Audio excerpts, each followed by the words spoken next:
Every month, I ask students on our Telegram channel about the questions they were asked in their IELTS speaking exams. I've analyzed all the topics from recent exams, and today I'd like to show you what topics and questions students get asked and how you can improve your answers to these questions to achieve a higher score. It's Asi here. Let's get started. Let's be original and begin with IELTS Speaking Part 1. At the very beginning, the examiner asks you several short questions to verify your identity. These include: what's your full name? Where are you from? What should I call you? These questions are always the same, and we've discussed them in depth in this video here, linked below. The introductory part is short. After that, you'll be asked questions on 3 topics. Here is our list of topics reported by students. So what can we learn from it? First of all, look at the top 3: home, hometown, work or studies. These are the topics every student gets asked about at the beginning of their exam, right after the introduction. There is not much variety here. If your topic is home, the first question is: do you live in a house or a flat? And subsequent questions will depend on your answer. If it's your hometown, the examiner will say, let's talk about your hometown. Do you live in a city or a village? A hometown is a place where you were born or lived for a long time as a child. For instance, I've been living in London for 12 years, but my hometown is Almaty in Kazakhstan. If you lived in 2 or several different places, it's up to you to choose which one you want to talk about. If the topic is work or studies, the first question will be: do you work or study? These initial questions allow the examiner to ask you correct follow-up questions. Your answers to the first question should be relatively short, 1, 2, or maybe 3 sentences max. For example, do you live in a house or a flat? I could say, it's been about 2 months since I moved into a house. Before that, I had only lived in flats. Or for, do you work or study? I'm studying for my master's degree in civil engineering, and I'm really looking forward to graduating this summer. These initial answers don't have to be long, so don't feel like you have to start talking a lot because the examiner will probably just interrupt you. There will be other questions that require more extended answers. And although you can figure out what questions you're gonna get at the beginning of your exam, you definitely should not memorize your answers. You should practice, but make sure that your answers come across as natural and you speak with the same rhythm and intonation as you're gonna speak in the rest of your exam. Memorized answers are very easy to spot, and examiners won't award you any points for those. To encourage you to speak without a lot of previous preparation, some of the questions are likely to be less predictable. For example, if you work, you may be asked, what are your working hours? Or how do you travel to work? If it's about your hometown, what would you want to change about it? I guess you can already see how you can give longer answers. For example, I could say, I wish more could be done to improve the air quality in the city.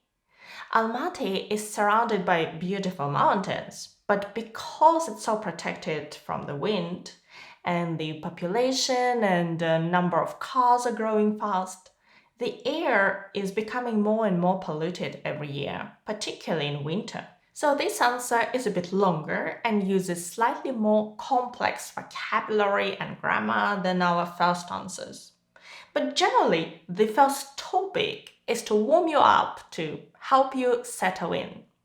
And then you're gonna be asked questions on 2 other topics. And here we have a much greater variety.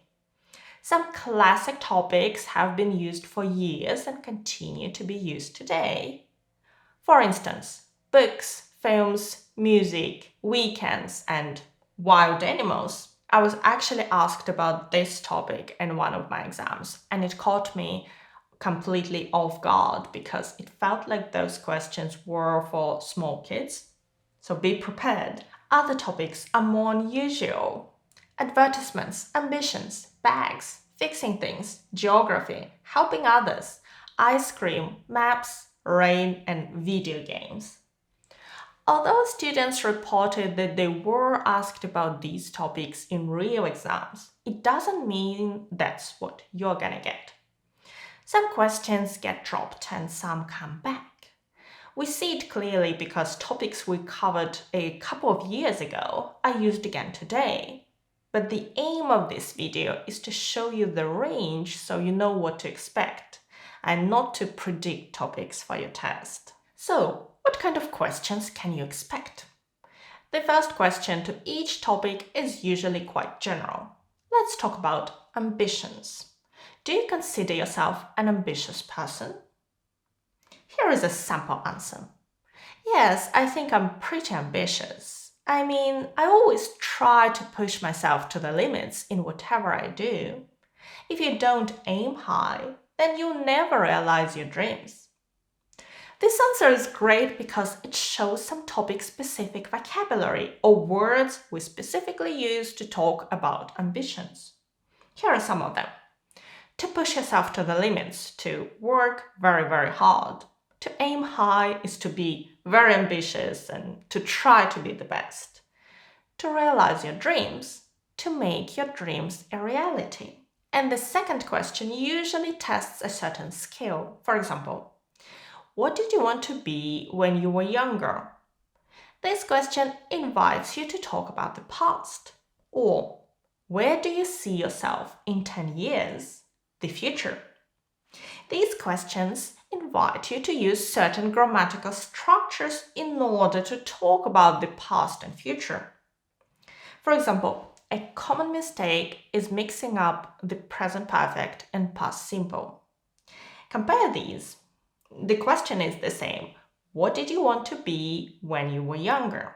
I've always dreamed of becoming a doctor. I dreamt of becoming a doctor. I used to dream of becoming a doctor. Can you feel the difference? Have dreamt is in the present perfect. This means that I'm either a doctor, starting to become a doctor, or still dreaming about it.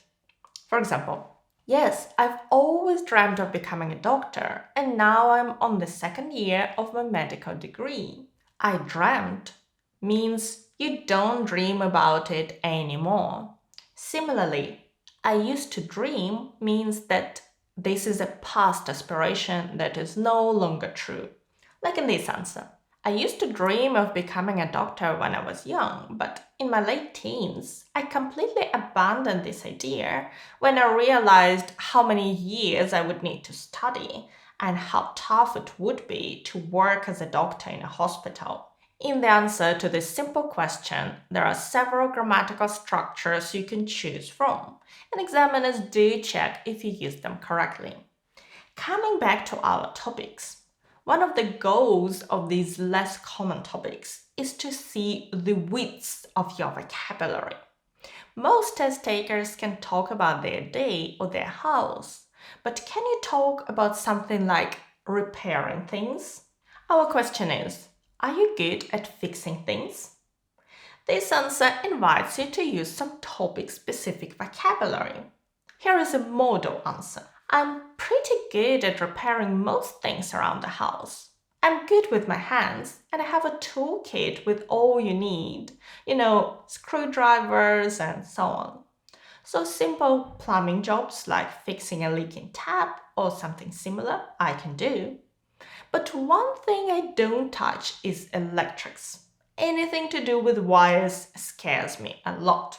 There are a lot of topic-related words in this answer, right? Let's have a look at them.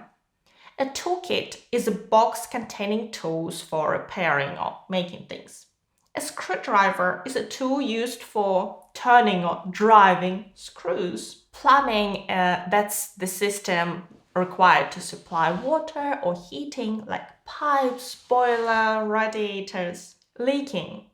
When water is dripping from a tap or a pipe, it's leaking. And a tap is where your water is coming from in the bathroom. Wires. Electrical wires conduct electricity. And we also have a couple of idiomatic phrases. You can say that someone is good with their hands if they're skillful. And one thing I don't touch. This means that's something I never do. But in our case, quite literally, it's better to never touch electrical wiring. This answer would definitely score high for lexical resource, even though it doesn't have any big complicated words. But it shows that the student can express thoughts with precision and natural control. This is a Band 9 answer. Probably you don't know as many topic-specific words, but as long as you can talk about the subject freely enough, you should still be able to get a Band 6, 7, or even 8.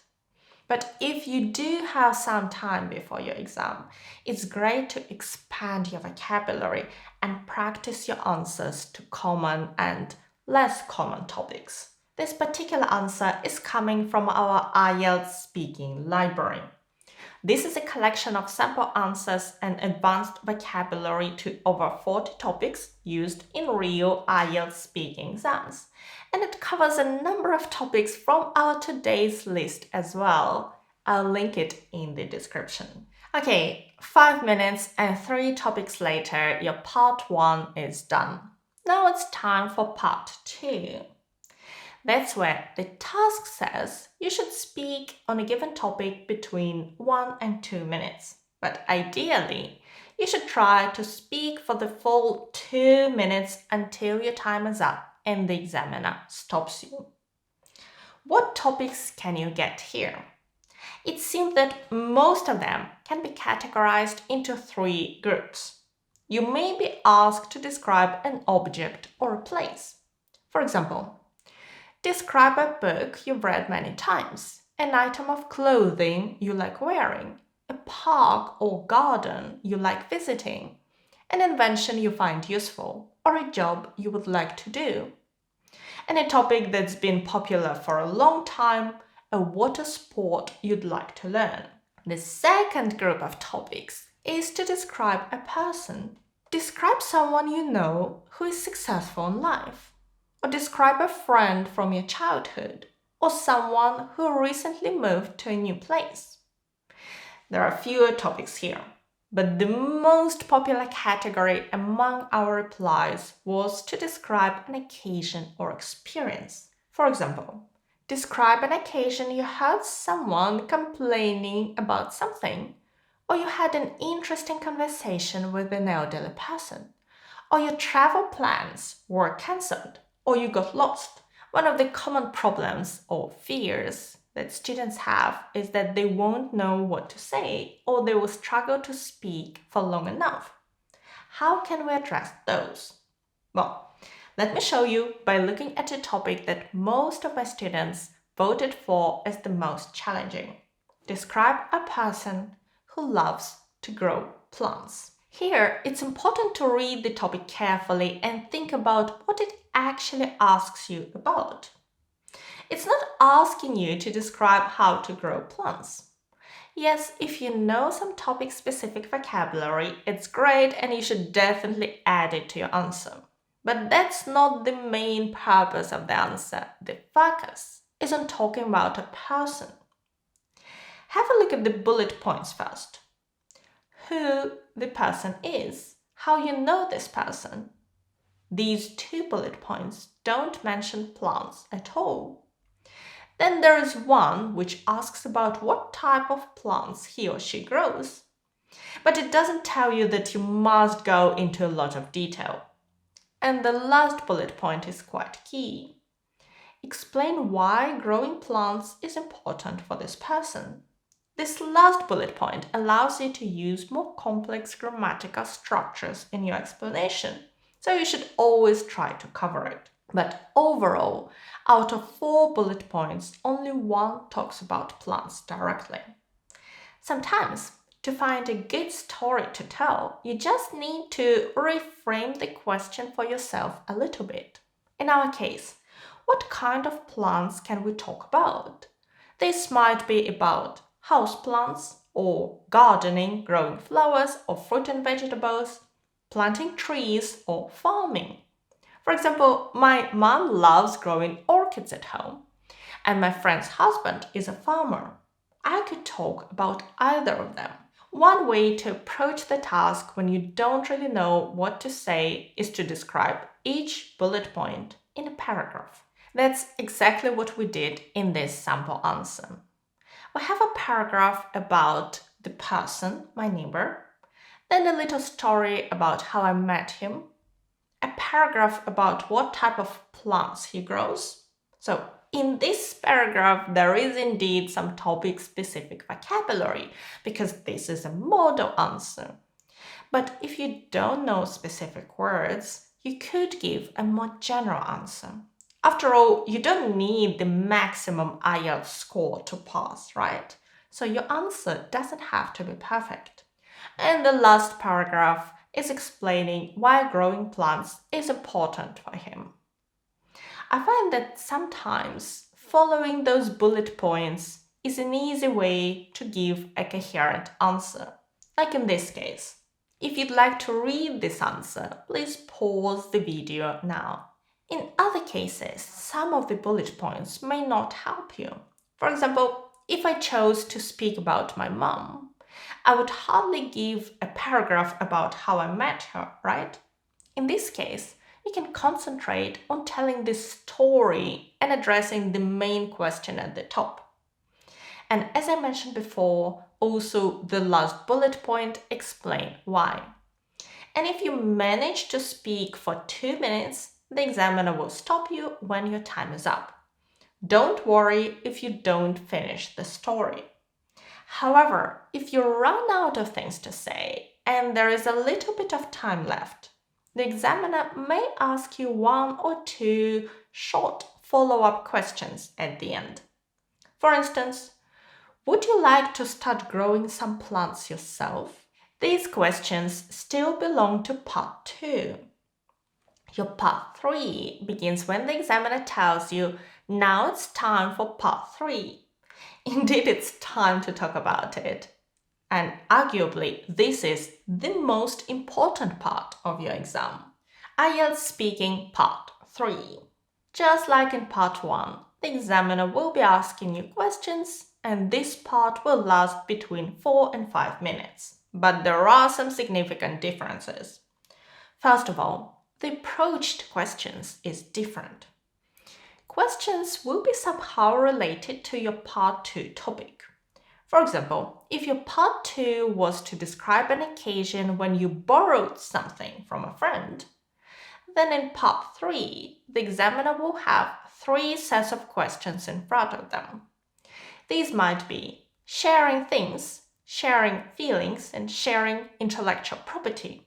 Basically, sharing or not sharing valuable information between companies or governments. Unlike Part 1, where examiners read questions from a list, in Part 3, they formulate questions themselves. And in our example, talking about sharing things is easier than about copyright and intellectual property.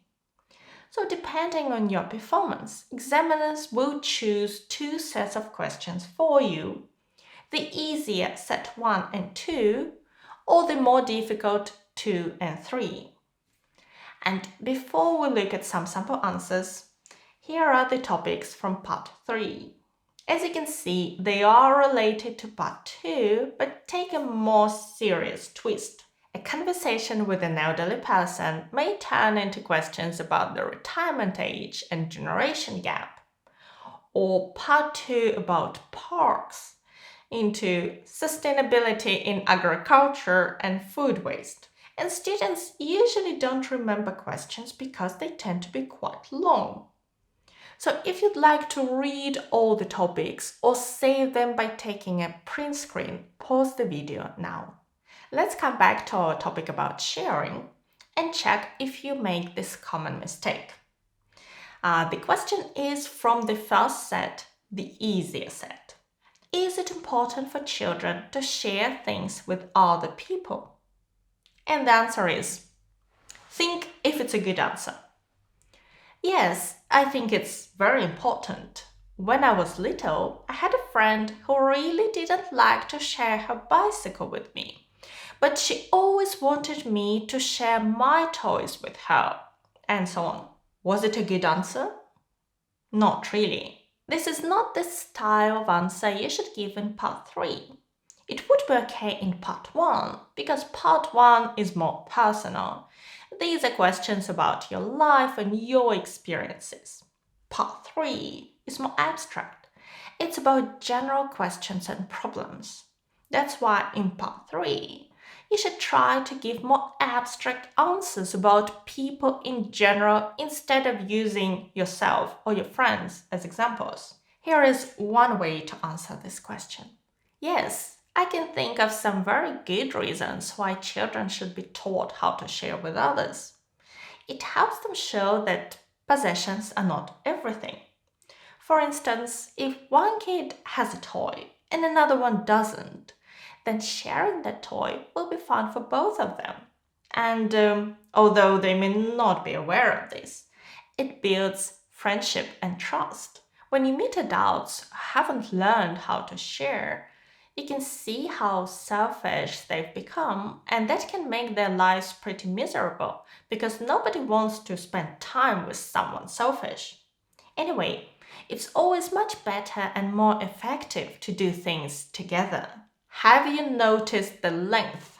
Part 3 answers can be up to a minute long. If it's shorter, the examiner can also ask some follow-up questions to help you extend your answers. But try to do your part. What can you talk about? The examiner is looking for your ability to weigh pros and cons and provide reasoned arguments or opinions, using examples or evidence where appropriate. Let me show you how to use examples without making them personal. Our set 2 question about sharing feelings is: what problems does it cause when people aren't very good at sharing their feelings? Here is one way to answer. Yes, that's a difficult question. I mean, a lot of people in my country are not so good in this respect. They're not at all open, and that can give other people the wrong impression. If you don't say how you feel, how are others going to understand you? A lot of people are very shy and are afraid to express themselves. So they often give the impression that they're just not interested in what someone is saying. Or if you just keep all your feelings inside, there may be a moment when you just explode and say or do something you will regret. So it's important to manage your feelings properly. Okay, to avoid making your answers too personal, you can still take examples from people you know and generalize them. If the examiner thinks you're particularly strong and are likely to get a band 7, 8, or 9, they will ask you the most challenging questions from set 3. In our case, sharing intellectual property. Do you think it's important for scientists and companies to share their research? Here is my answer. Well, I suppose in theory, definitely yes. If we're talking about making things better and about scientific progress, then we should share knowledge. For example, if a pharmaceutical company makes an important breakthrough and produces a vaccine or medicine that saves lives, then it should be shared. We've just seen that. Of course, any kind of cooperation and sharing requires a lot of trust. Maybe in university research it's more open because academics do share their research through publications and conferences, while companies tend to keep their knowledge secret so they can make money out of what they call their intellectual property.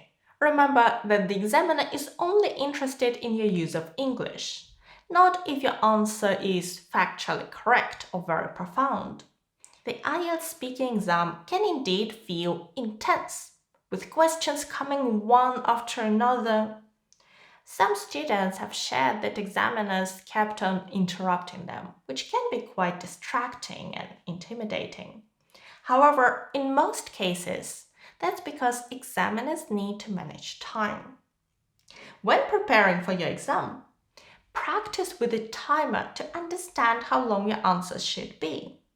In my courses, students receive practice tests where questions are automatically timed, allowing them to learn the appropriate length for each answer. Of course, during the test, some answers can be longer and some shorter, but that's still very helpful. When the next question comes, it's important to switch immediately and leave the previous question unfinished. You can organize similar practice sessions for yourself at home using both classic topics and more challenging questions.